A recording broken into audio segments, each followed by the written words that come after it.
अस्सलामुअलैकुम दोस्तों, आपको ताज़ा तरीन खबर से आगाह करते चलें कि पाकिस्तान और बांग्लादेश की क्रिकेट टीमों के दरमियान आज दूसरे टेस्ट मैच का दूसरा दिन इख्तताम हो चुका है।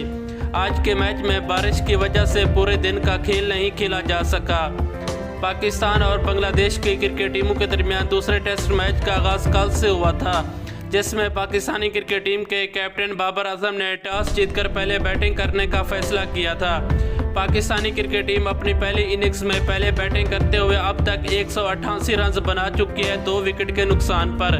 इसी तरह अगर हम पाकिस्तानी क्रिकेट टीम की बैटिंग लाइन की बात करें तो आबिद अली ने 39 रन बनाकर आउट हो गए हैं और अब्दुल्ला शफीक 25 रन बनाकर आउट हुए हैं। इस वक्त बैटिंग पर अजहर अली और बाबर अज़म मौजूद हैं।